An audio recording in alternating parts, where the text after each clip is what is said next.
Yeah, 150th. Yeah. Yeah, that's right. Yeah, I got that one, and I got the variant cover that was drawn. It was like the original cover drawn by Tony Moore. Oh, okay. Go yeah, because he came back, right? Is that when he finally comes back? 150th? He's not actually back, but he redid the cover again, like mimicking the same original cover that he did, but with like the way Rick is now. Oh, all fucked up and shit. With his Yeah. Okay. Yeah, and then pretty much Marvel owning comic books right now. Are they? Yeah, pretty much like over close to 50%. They're at 40 or like 45, 46% of the shares. Of all sales? Comic sales. Followed by DC at 25-ish. Nice. Yeah. Hey guys, this is Lowe's. What's up, nerds? Welcome to another episode of Nerdy Entertainment Syndicate Podcast. We're coming to you live from the NES headquarters located in Aperture Laboratories, where you guys are all welcome over for some cake. I am Andrew. And how's your week been so far, buddy? It's actually been pretty busy. I tried to do a lot of homework per se. Yeah. Because of all the the backlog and stuff we talked about last week. Uh-huh. I binged through Jessica Jones, so I finally finished that. Loved it, really good. And I told you it was really raw, really in your face, very graphic, sexually wise and everything. I was expecting more, but there were just one or two scenes throughout maybe a couple episodes, but maybe after episode 4 or 5 it was kind of over with. How did you like the story overall? Overall, I really loved it. It was just a good show. Just because it was slower than Daredevil. Yeah. It was a PI show. Yeah. It wasn't an action show, action adventure type show. No. But then I did like how it ramped up at the last few episodes with the action and coming to a head, culminating with the Kilgrave? Purple Man Kilgrave. Now, you weren't really aware of her story leading into this. This is your first time being exposed to Jessica Jones, or did you? First time anything Jessica Jones. So, how were your expectations to her? Was it high? Was it low? I came in with no expectations, basically. Oh, okay. But just an open mind. But looking forward to it. Too. Okay. And then one thing I really am attracted to, strong female characters. Right. I've going back so far as maybe the Alias, the TV show, with Jennifer Garner, and just from then on, which the lead. Funny character. enough, that was the story that Jessica Jones came in. It was Alias, which they wanted. The comic book Alias was all about Jessica Jones. Based on the show you're talking about? No. Jessica Jones. The show could have been called Alias because the comic book that Jessica Jones had was called Alias. Yeah. But it's already, taken. There was already that Alias TV show with Garner. J.J. Abrams, and yeah. But yeah, overall I really liked it. And David Tennant as the Purple Man, that was really good. His power, his mind control power, and the way he used it. I like how he had a sense of humor almost. And a very sick sense of humor. But just the way he used his power was frightening. How he could just on the just a drop of a dime just make you kill yourself or something if he gets pissed off. It was so good. I really liked it. Very psychotic and although you know what, stalkerish too. Yeah, that caught me off guard because I didn't know the story of the comic. Mm-hmm. But his motivation at first was he just wants, he's obsessed with Jessica and wants her to love him. Correct. So I felt like that motivation, I was expecting such a bigger motivation to what his. No, it's just a simple child, almost he's just. It was a wanting something he can't have, but he can control it. That plus an abusive relationship. Because when Jessica brought up the whole issue about rape, I was like, oh, this got heavy. Oh, yeah. Whoa, I didn't very in denial, that he was, yeah. And then his parents, how torture / science lab rat, we don't know, they tried to help him, or did they create him, kind of thing. Yeah, exactly. But overall, I loved it. So I binged on that, in my usual TV watching. Yeah. Flash and Arrow, and news about the Flash. What news you got about the Flash? They're finally doing a crossover with Supergirl. Really? Yeah. When is this going to take place? This is going to be end of March. He's actually going to go on Supergirl, the TV show. So he's going to cross over there. Now, CW's been doing a lot of good things with these crossovers. I mean, you've had Flash with Arrow. And then the spin-off now that because of all those crossovers. Legends of Tomorrow, which has been a really good show. Mm-hmm. Really fun. It's it's DC's kind of mini Avengers, but on TV. And it's really cool. It's really worked out really well for them. And going with the crossover, too, Arrow brought Constantine onto an episode, which I loved, and I wish they could do that some more. God, I can recommend Hellblazer more than anybody else in the world, man. Hellblazer is a great story. That's another one, because you recommended the The whole Hellblazer series when that was with Vertigo, very adult themed, very cult. The occult, I should say. Really good read, and I recommend it for everybody. It takes getting used to the art because it's so far out there, but it is a great read and it's graphic.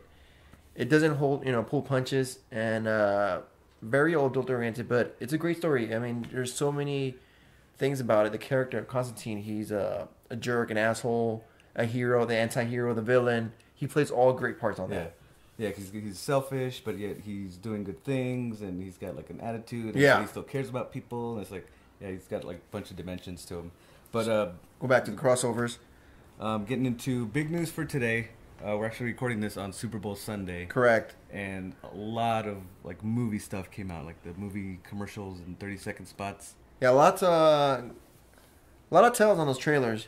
What trailer do you want to go on first? Well, me just off the bat, being the DC Batman nut job that I am, Turkish Airlines kind of, I guess, has a tie-in with the Batman versus Superman world, and they have these commercials.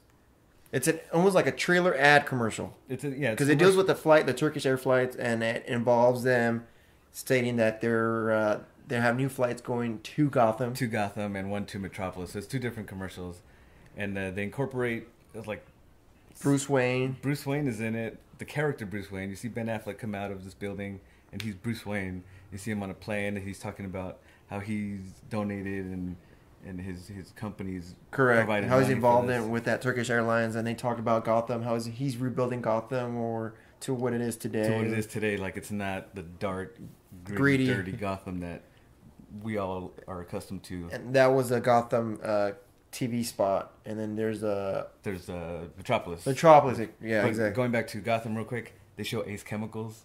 There's they highlight that real big. You see Ace Chemicals has a big history. Little Easter egg there. Yeah. And then they show Metropolis, and they talk about Metropolis being rebuilt. They show that statue. It's the Superman statue. Superman statue, like where he's kneeling with one arm out. And they even show him fly by the city. They have Lex making a little speech and how he pretty much was the reason Metropolis is rebuilt. Rebuilt, as we all know. Metropolis was destroyed at the end of Man of Steel. Yeah, like the last half hour. So it was a fun TV cameo spot, ad, what do you want to call it? It wasn't really a trailer, just a little TV cameo. I think that was pretty cool though. It wasn't too bad. So $5 million spent there. And at the end of each spot, there was like maybe 4 or 5 seconds of possibly what's movie footage where Batman and Superman come walking up to each other. It just looks so cool. Nothing new though. No, nothing new. No new footage or anything like that. So on that note, we also had a 30-second Civil War trailer. Nothing too big on that trailer. Just showing some small new clips. New scenes, new little bits. Really cool new stuff that we haven't seen in the old trailers. They finally they showed what is it? Stark, how his armor coming out of his watch, kind of deal. Some sort of watch device. He has the armored glove come over his hand, and that scene. I guess he blocks the gun from Bucky, and Bucky actually shoots. Yeah, he's able to stop the bullet since he already has the gun grabbed. But that's crazy. Why would Bucky shoot? It's the whole reason behind it, and whoa, is he actually trying to kill Stark? Yeah. They show up a full lineup, because I know in the previous trailers it shows the lineup of Captain America's team, and then Tony Stark's team, but they finally show a full white pan of each character that's on each side. Correct. And then seeing the trailer, we're able to see Ant-Man has a new helmet, a new design to his helmet. Ant-Man has a new design to his helmet. And then we go over to Iron Man's side. We see Vision. Finally, nice, good shot of Vision just floating up in the air. Vision, and I haven't heard anybody talk about this or post anything about this, but Black Panther's on Tony's team. Yes. From everything I've heard, Black Panther was supposed to be a neutral party in this. He wasn't taking sides. Is that what you're hearing? That's everything I've heard. Because I've always seen... I didn't hear of that, but I've always seen him on Tony's team, or side, I should say. So I always assumed that he was going to be on his side. Yeah, because he's basically replacing the Spider-Man role from what the comic book was, in going over to Iron Man's side at first. Correct. But because the movie world didn't have Spider-Man at that point, I'm guessing, right? Yeah, Black Panther was replacing the Spider-Man character, but they've always said he's going to be a neutral party. He's not going to take sides. So in this trailer, we see him actually on the Iron Man side. Yes. So I'm wondering what the reason behind that is, or if there's meaning to that. does that mean Spider-Man is the neutral party in this? He could be. Because he's coming into the party a little bit late because of that whole agreement they had. I'm honestly waiting to actually see a trailer with Spider-Man in it. So hopefully that comes on pretty soon in the near future. So that was one of the other 30-second spots. What was the other trailer they had out there today?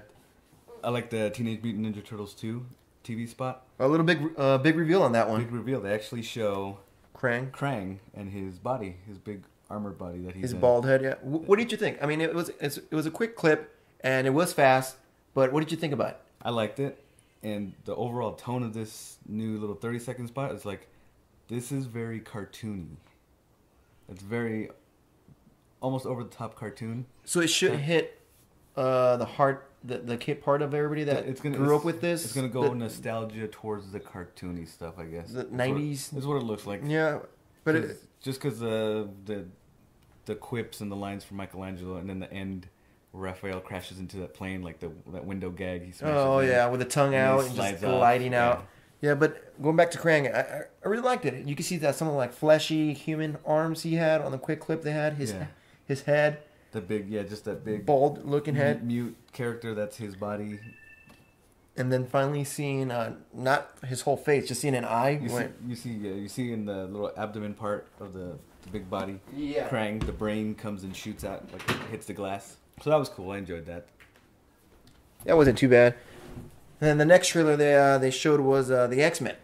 That was really good. So what's new on that one that they showed? They showed Psylocke, Olivia Munn, in action. Yeah, she's doing a little flip, cutting a car with her Psybeam and sword and her katana, which was pretty impressive and sexy at the same time. Yeah, she looks awesome.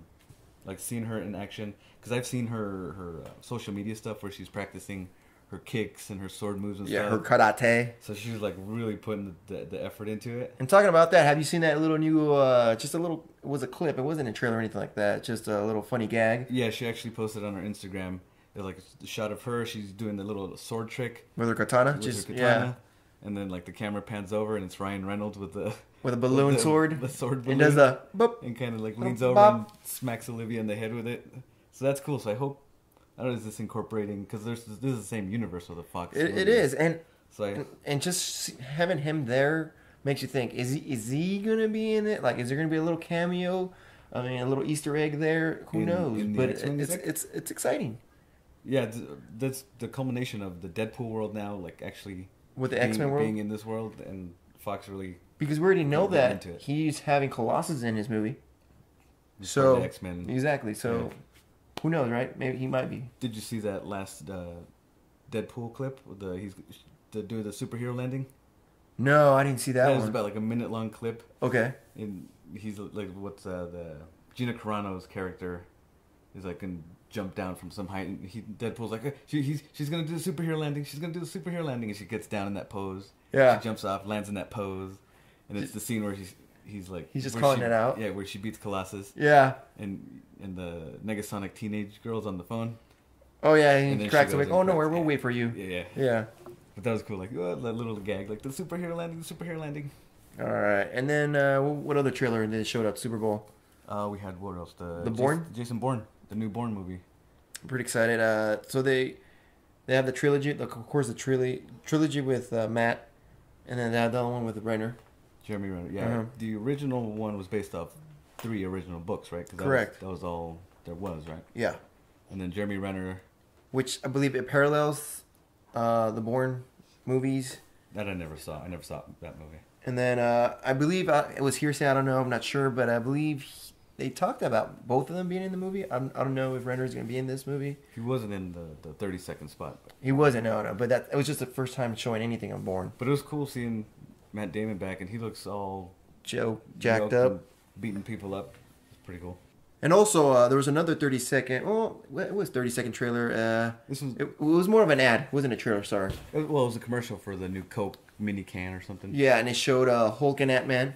And what I liked about it showed Hulk just tearing down town, jumping from building to building, chasing Ant-Man with that Coke bottle. And what I liked about it is it kind of showed me that they could do a World War Hulk. It could show him just rampaging, and it would be an amazing movie showing Hulk just tearing Manhattan, New York, all apart, and it was pretty exciting. That's what I liked about it. You know, Was that different than what you've seen with the Hulk movie and in the Avengers? no, I mean when you see Hulk going, what was it in your what country was he tearing up everything that Stark had to buy a building? Wakanda. It wasn't Wakanda, was it? Yeah, because they went to Claw. He was mining the vibranium. Oh yeah, that's right. So yeah, so it just reiterates that they can do this, and then hopefully they do pull this off. But it was a fun little ad, or whatever you want to call it. That's a funny commercial. It starts out with Ant-Man stealing the Coke can. Yeah. Their mini Coke can, and it's like in Bruce Banner's office, and you see him just in shadow. You don't actually see Mark Ruffalo. No, you don't. He's walking in. And Ant-Man's like, "Oh, sorry. I hope you don't mind if I take the last Coke." And he jumps out the window.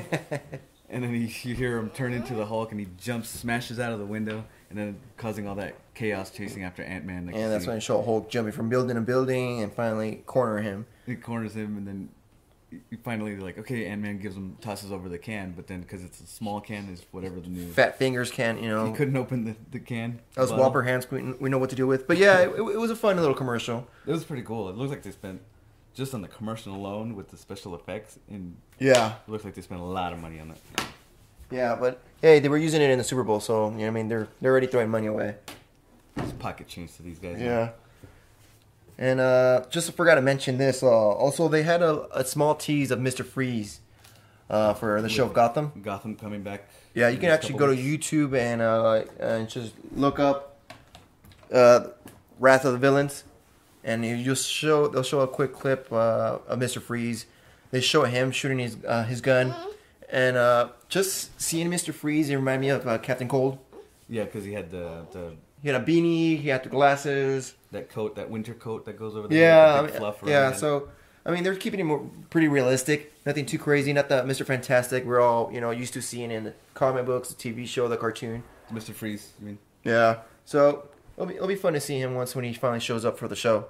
That'll be interesting how they actually bring him to it, because Gotham, this show, takes the characters but doesn't keep their origin like as we know them in the animated series or the comic. So about Gotham is I think they say continuity, schmontinuity. Yeah, it's like we're using these characters however we want them. Which is fine. I mean, they're trying to gear to everybody. The comic book fans and new fans alike. I don't mind it because it's it's using these characters in a new way. It's like a way we haven't seen them before. Yeah, that's pretty cool. Talk about comic books this week. What have you been reading, or what have you caught up on? What have you pulled? Just like we talked about last week, my backlog. I brought over the Dark Side War. I brought over the horror series, Wraith, Empire of the Dead, and what was the other one I brought? Old Man Logan. Old Man Logan. I actually bought the original run of Old Man Logan in the trade paperback. Nice. Because you recommended, so I wanted to get on that one and read that one. But I read the Wraith comic book one based on that Joe Hill novel, Nosferatu. How was it? It was really good. I really liked it. It takes place a year before the beginning where the book starts. Okay. So it's a prequel. The book came first. And it's almost a prequel because it tells you almost like the origin story of the main villain of the book. Okay. His character, Charlie Manx. Okay. And overall, I just started thinking more about it. And all the books that I read from Joe Hill, he's like a fantasy horror writer. Okay. Like he has these horror stories with like this fantasy, almost magical element to it, which Wraith does. Because these characters... That sounds very interesting. It sounds like I would read. These characters have is like this talisman, this like magical item of importance to them. Yeah. In this book, transports them to what he created. It's called Thoughtscapes. Okay. This land called Christmas Land. So this character, Charlie Manx, takes these kids, basically kidnaps kids that are in bad situations. So he thinks he's saving them, taking them to Christmas Land through like this mind thoughtscape. Okay. And his talisman is this Wraith, which is a Rolls-Royce vehicle, a Rolls-Royce car. Uh-huh. And in this process of taking them from reality into Christmas Land, this fantasy world. Sounds very rapey. Very child rapey. It does, no, but he doesn't do nothing to the kids. What he's doing is he's saving these kids from these bad, like abusive parents and bad situations. So he's kidnapping them. He's kidnapping them, thinking he's doing good for them, but in this process of taking them to this fantasy land, they turn into little demon children. So they in the car, their teeth fall out and they grow fangs and they turn into these little blood sucking demons. Nice. And once they're in Christmas Land, it's just like fantasy of Christmas Land. There's these rides, and it's always Christmas. So these child demons arrive to Christmas Land. And then what he does is he takes these bad people that he comes across in reality. Yeah. Takes them to Christmas Land, and the kids kill these people. So that's where this race story takes place a year before the book.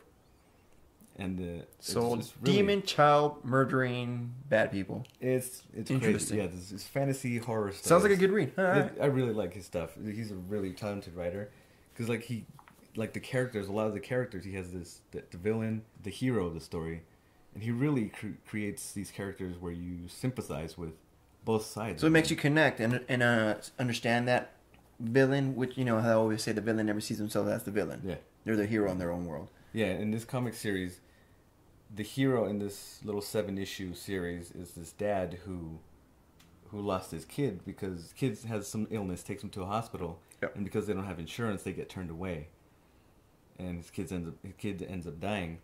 So what the dad does a few months later, finds this doctor and kills him. Kind of reminds me of John Q. Oh yeah, maybe with Denzel Washington. I remember that. Yeah. So think John Q. Dad / the Saw fantasy. Remember world. the Saw? There was a clip. No, not a clip, but one of the Saws or one of the victim people had was because they denied someone their insurance or coverage, and they were I don't remember. Was it the drug clinic? Yeah, they were all part of it. It was like the rep. It was an insurer, the claim adjuster. They denied someone, so the family had the choice of killing. Yeah, so that's that comic book Race that I read. That's a great read, man. Also, I read that George Romero, Empire of the Dead zombie book. Did it read like a movie of his? I was actually kind of disappointed with it. Really? It seems more a political thriller. But in this world, he has vampires and zombies. And in this world, nobody knows the vampires exist. So all these vampires, us as the readers know about, we see, it's the mayor and all his elected officials in the office. And this takes place in New York. And all the zombies are used as like entertainment, like as you've seen in all these zombie movies where people cheer zombies battling humans. Yeah, like Gladiator kind of deal. Yeah. So it turns out to be more like a political story of like the mayor being a vampire. His nephew betrays him and runs against him. No, so it's kind of interesting then. The zombie and vampire aspect of it take a back seat to the actual story. Yeah, the zombies are used. There's a doctor in the story also who wants to try to tame them. Okay. But because they all retain memories of like their just past life. Just make them normal, kind of like. Yeah, one of the main zombies. Acceptable. One of the main zombies that we follow is a SWAT member that got lost from the SWAT team. So this SWAT zombie comes back and she tries to like normalize them as much as normalize them or use whatever this zombie skill has retained. Yeah. For good or like find a use. Utilize zombies for good. Yeah. But that's like I said, that's a pretty interesting take. Having the actual story not be about that, but just have, like I said, the vampire and the zombie take a backseat to the actual story. Yeah, I was expecting more of a horror type zombie. Okay. Interesting take on it. Not too bad. So I was like reading it, and it was like, oh, that's not what I expected. Not so much disappointed, like I said, but just like taking it back, like, oh, this is not what I expected. Okay. But I still actually want to finish because there's still another five issues that I don't have that I need to finish the story. How about you? Did any reading? Not much reading. I still haven't gotten my pull list. However, I did end up finding out that for those of you who were able to watch the Force Awakens, you guys saw C-3PO with his red arm. He cracks a joke about it. You might have recognized me because of my red arm. His appearance. I loved how he appeared. And they didn't really explain why he has a red arm, how he got it. However, Marvel, Disney owns Marvel, will be releasing a comic, a one-shot, based on how he actually ended up getting his red arm, which will be pretty interesting, and I will get it. This will comes out in March, and it's written by James Robinson and drawn by Tony Harris. So it'll be pretty interesting, something finally closure. I mean, it's not like it bugged me or anything like that, but just interesting to find out how he actually got his red arm. And like the main joke he does is like, yeah, because you probably wouldn't recognize me because of my red arm, but we don't know how that happened. Yeah. But besides that, like I said, I haven't read anything like that. Tomorrow I'll be going to the comic book and finally getting my pull list. And like I told you earlier, I'm going to try to get something new, pick something I haven't read, and see how it goes. Hey, speaking of something new I picked up along with Old Man Logan is this first volume of a comic called The October Faction. The October Faction. I never heard of that one, actually. So what drew me to The October Faction was just based off what I saw, the cover alone. It's very dark, and almost just a quick glance is very Tim Burton-esque artwork. Very Addams Family, too. Just all them sitting in the front cover. Yeah, just based off of what I read, it's based on this family of a retired monster hunter. Okay. And then bring other characters like a monster that they've captured and robots and stuff. So it looks really weird. Kind of like Hellsing. Really cool. Not sure what it's about. I haven't read it, but I picked it up, volume 1. So the cover drew you to this. Initially the cover drew me to it, just because it looks dark and I'm into the horror stories. And this was at Four Colors? Originally, I saw it at Nerd Melt or Meltdown Comics. Meltdown Comics, yeah, in LA. Okay, and that's pretty much it for our comics. For the reading, the reading log. Also big for this week. This week. Big release. Excitement. Deadpool. The movie season has started. The comic book fun, nerdy comic season has begun this week with Deadpool being released. And we got our screening this Thursday, so that's going to be fun. We're going to do a little... Super excited for that. Little review after we go and watch it. So it's going to be fun. Probably the minute we walk out, I'm going to take the recorder. And for those of you who are new to this Deadpool, I mean, I know he's a popular character. I know a lot of people have heard his name, seen his picture. Not many people really know much about him. The characters, it's Wade Wilson. He's Deadpool. And Wade Wilson is just a normal guy. He ends up getting his skills through various means. His with military, mercenary, and everything like that. Ends at one point in his life, he ends up getting cancer. And pretty much terminal cancer. And he tries to get a cure. And one of the ways to get the cure is going through the Weapon X program. And not many people know that the Weapon X programs was pretty much started by Captain America. I didn't know this. All I knew about Weapon X was that's what created Wolverine, Logan into Wolverine. Yeah, and Captain America being the first weapons program member come out of it. So, people try to replicate it. Yeah, this was touched upon in the movies even, and even that Wolverine Origins movie. Yeah. But the people try to replicate it. There's of course a lot of subjects that didn't survive. We won't get into details, but the popular one would be in Wolverine, which is why he's Weapon X10, meaning number 10. Correct. And Deadpool should be Weapon 11, I believe. And then Sabretooth is in there as well. And for those who read the comics, Wolverine was cloned, and from his clone they actually had another Weapon X-23, which is the female version of what Wolverine would be. I thought that was X-23. Is that his daughter? No. It's a clone. It's a clone of him. Oh, okay. It's pretty much the only clone that survived through the process. Wolverine does have a daughter, right? No. Oh, I always thought what X-23 was. But going back to Deadpool. Yeah. So, but anyways, we can get to another time. But no, X-23 is just a clone of Wolverine that went through the Weapon X program. So he goes through the Weapon X program, which kind of leaves him destroyed mentally, almost like a schizophrenic, multiple personalities. In the comic books, TV show, and everything, or movies and everything like that, he talks among himself. Multiple split personalities. He's referred as the Merc with the Mouth. He has no filter. Says what he wants to say. Routinely breaks the fourth wall, which is a lot of readers find interesting and a lot of writers like to do. Breaking the fourth wall, if you don't know, is actually speaking to you directly, as the reader or the viewer.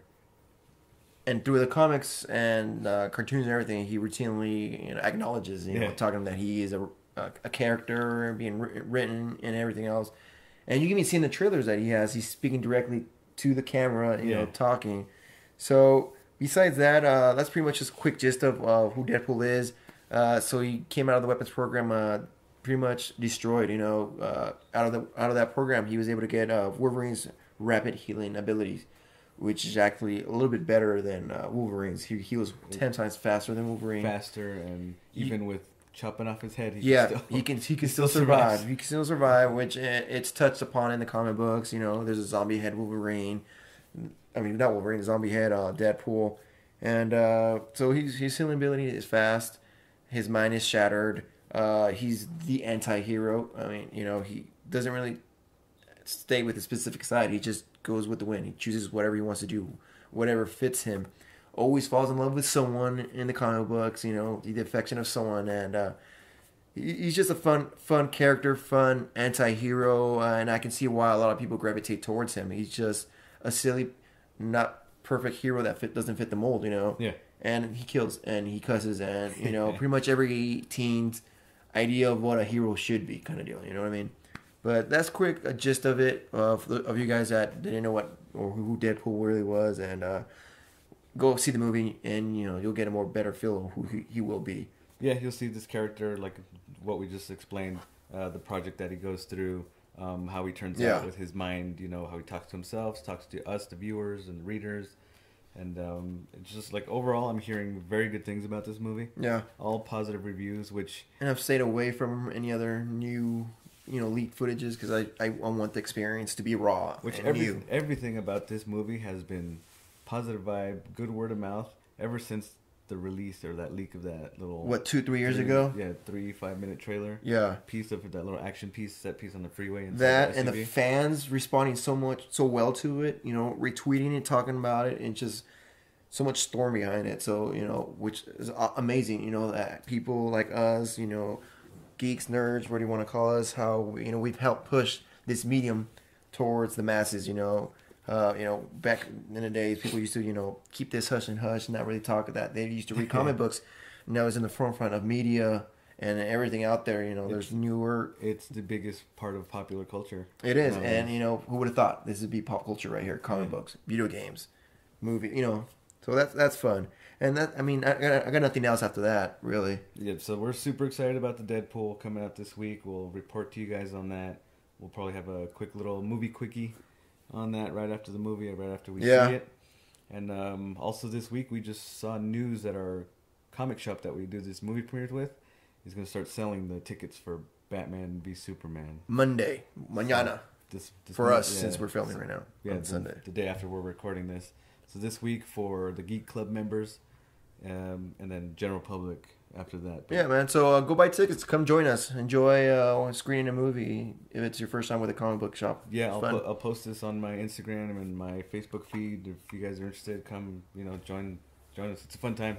They raffle and we've won stuff. I won. You won. My wife has won. So we've all won stuff. You got anything else to add besides that? I think I'm good. So that's pretty much game over for us today. That'll do it. All right, guys. Well, thank you for sticking around. Thank you for listening to us. Subscribe, like, hit us up. Have a good day.